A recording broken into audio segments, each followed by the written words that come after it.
former Super Eagles player who has made a transition to, changing from the sports, and it's not something that is always very easy to do. He'll be telling us how he got to do all of that. Join us on the show tonight. Osaze Odenwege joins us now. Greetings to you. Thanks for finding time to be with us on the show. Thank you. My pleasure to join you guys again. Last time was during the AFCON. So good to see you guys, and thanks for celebrating with me my latest achievement. All right. Is it too much? My colleague will ask you a few questions. But when I saw the story, the question I wanted to ask is, did you stumble now that you're on the books of the PGA, you've switched to golf? Transition is always something that people don't get right. Some struggle. In your own case, was that what you've always wanted to do? Or in your free time, leisure, you just thought, I could do this? Which one was it? I could say I stumbled upon the game of golf because as a hobby, a second sport was tennis, long tennis for myself. But part of being integration into the group in UK, lots of players play golf. Mark Hughes, my Stoke manager, or Mark Bowen and Eddie Nizuiki, his whole coaching crew, they all played golf. It was part of the bonding sessions between players. We used to travel together for a few days to play golf, and that built a good team spirit, and we were quite successful together. Same in West Brom it was, Cardiff as well. So it's part of the British society, the game, and I made an effort to bridge the gap between myself and the British players, so that builds friendships, that, when there's power of agreement, we all can succeed together. So, and after I discovered I had a talent, and of course, to get to a professional level, it takes a lot of hours of work. So with my sporty mentality, I was training when it was 0 degrees outside, snowing, and I achieved that level pretty fast, faster than most people, I would say. So yeah, it's not down to just talent. It's I put a lot of work into it for the short game, the long game. So look forward to many years in the golf because I want to try and be an ambassador of this game. So at the end of the day, I see tour players from Nigeria one day. All right, let me throw this in as well. We monitored your career, watched you, successful football playing career, and I want to ask if your football career is anything to go by, it's laden with a lot of accolades, success, and all of that. Are you hoping to replicate that with golf? And golf also happens to be a sport where you can play for a long time. A lot of people in their 60s, 70s still playing. I don't know, maybe they're doing it professionally, but I mean, still playing at some level. So how far do you want to go with this? I want to go all the way. I'm 43 now. There's the senior tour starts when you are 50. So if you stay relatively fit at the age of 50, you can still win some big major tournaments. So the senior tour, it's separate to the main tour, and lots of legends of the game play there, and they're still as good as probably they were in their young days, but they don't hit it as long anymore. So they play shorter golf courses, but it's very competitive, lots of high price money as well. So there's motivation there as a sportsman, but this allows me also to put pressure on myself to remain fit, not to get overweight like some of my ex-teammates that I see. So at the same time, this was preparation for me for the next chapter of my life, which could be football coaching. So I did a university degree alongside, because part of the requirements for PGA membership is to have a foundation degree in professional golf.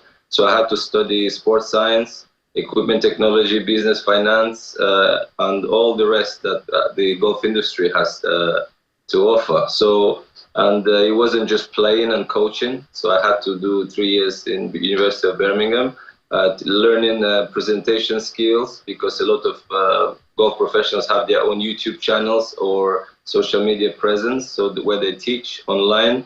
So it developed me in so many ways as a person. I can help my children actually get some life skills.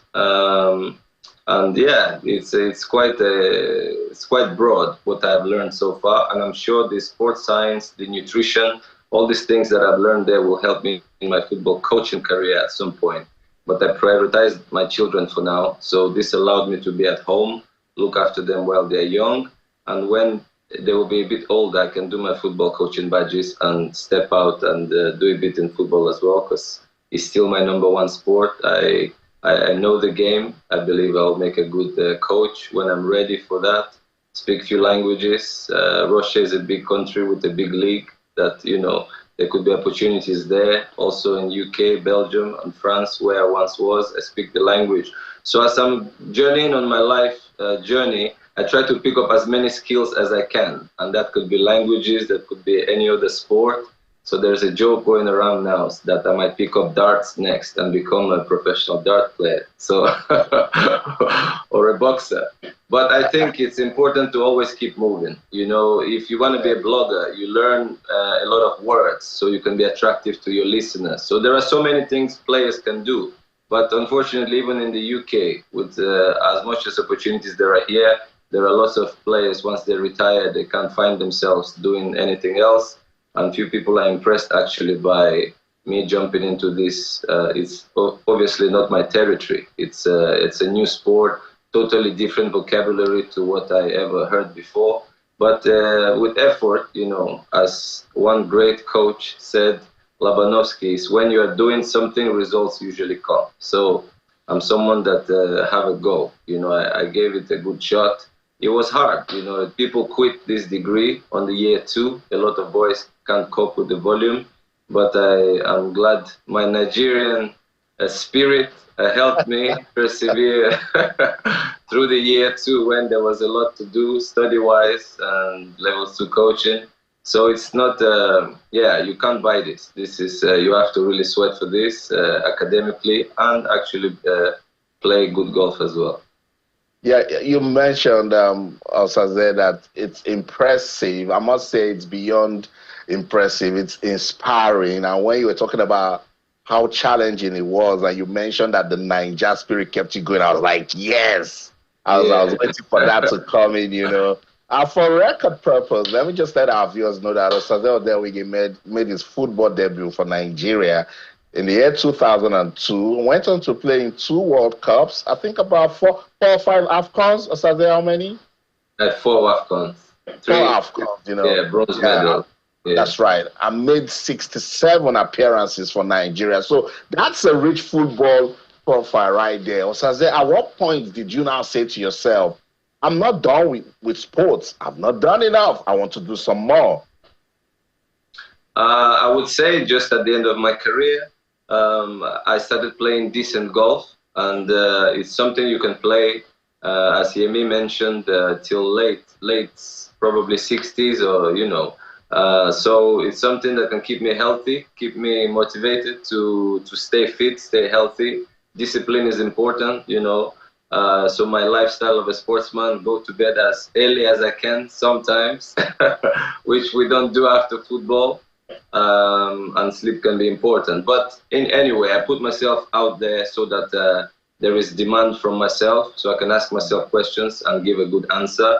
And of course, I can inspire a younger generation of golfers, hopefully families from Nigeria that are here in Europe, back home. Maybe our government could do something about golf development, because it's an Olympic sport now. So the first Olympian to win gold medal is Justin Rose, who is he's a big football fan as well. A lot of golfers like football. And he's the first Olympic champion. He's a British guy in golf. So there are Americans winning it as well. So I believe one day Nigerians will have golfers on the pro tour. But I think we need to do a little bit ourselves to get those, the younger ones, like keen on the sport. And then one day we will see our flag along hundreds of other flags on the TV when they're playing the Masters in America. Awesome. Let's talk about the little tiny bit that you and I can do. I'm in the media. Mine is to put it out there. Osaze is now the pro golfer and has got influence. What are your plans to take this sport back home? That's golf now. You mentioned the government. How do you intend to see ways you can contribute to develop sport and golf in Nigeria? So first of all, the PGA is a big organization with a lot of support from corporations. So they are a wealthy organization. They do a lot in Asia, in China. So when I started this degree, they said to me they're going to assist me in whatever way they can in the future once I'm done with the degree. So I'm going to have a chat with them as well. There is in Malta, somebody is doing something like this in Malta to develop golf. So there is already a few models here and there. But not just Nigeria. I think the African continent have only few tour elite golfers from South Africa. There's nothing in North Africa, in West Africa. So it's something that I don't think sounds good because, you know, golf needs the sunshine and we have enough of it. So, and I think facilities for academies is not really building golf courses. It can just be an academy of driving range with even artificial grass, few sand bunkers. So it's not too expensive to set up something. Hopefully one day I'll be able to do that. So first of all is to create the awareness. There are a few golf courses obviously in Nigeria. There are families who the dads play. Maybe now the kids will want to play, and that's how it starts. You know, there was a day my dad took me to a football stadium and I said to him, "Daddy, I want to be a footballer." So it could be a different story for some kids going with their dads to golf or watch Tiger Woods win something, get inspired and want to do this, you know. So there are many stories in golf from poor families. Children achieve great things. Seve Ballesteros is a famous golfer from Spain. He used to have one golf club and few balls. He would walk up the hill, hit the ball to the beach, run, fetch the ball, climb up again, hit it again, and he became one of the best players to ever play this game. So there are stories that tell you that you know, if somebody has the desire, nothing can stop them to achieve great things. So, and you know, our country is full of inspirational people, and I'm sure one day, not just in boxing, football, MMA, and the rest, I'm sure there will be people represent. I have the full license to coach. I will start coaching now more often, so I'll make 2-3 days a week where I can be doing online coaching or face-to-face for the Nigerian families here in the UK. So I just want to see at least a few young guys and girls. And actually, another bonus for this is the scholarship you can get with this. In America, in few places to good universities, you can get scholarship through golf, through sports. So there are some British kids that go to America to study, and they are very excited to go because the facilities for golf there are good, and the education they get is also good. So before your teenage years, if people play decent level golf, they can have scholarships somewhere in decent universities. So that's another plan I have, and I'm going to speak about that more often. Awesome. I like it. But when you said that the sport isn't expensive, something in me said, no. Because words on the street is that golf is an elite sport. It's for the big boys. Do you think that's true? And is that part of the reason why it isn't as big as it should be in Africa?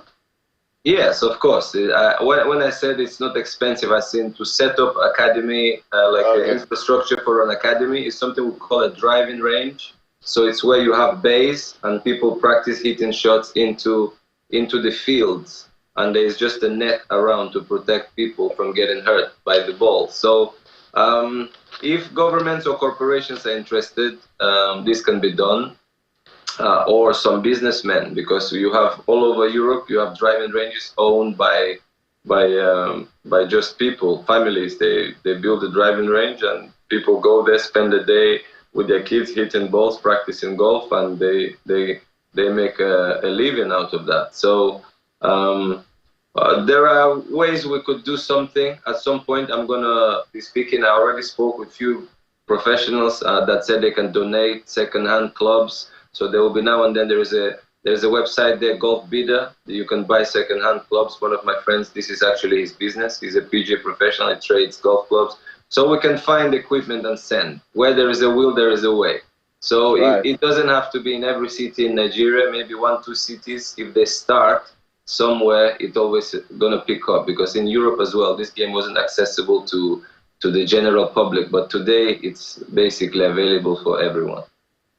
Yeah, I think this is a good place to leave it. But before we go, I can see a guitar by your side. Am I correct? I hope the next time I give you a phone call, you won't be telling me that you're releasing an album and now a musician, Osaze. It's very possible. All right, thank you. It's another hobby of mine. So I make my dreams come true. I work hard, even on guitar playing. I've been trying to play for a year and a half. So it's a dream I had as a young kid, to learn the guitar. So I'm doing that now as well.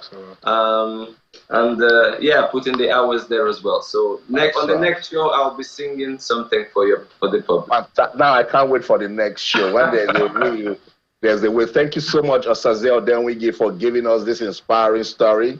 And all the best, with whatever you want to do with life. Well done. Thank you. Thank you. I'm very motivated to be Nigerian, so I want to bring glory to our country in any way I can.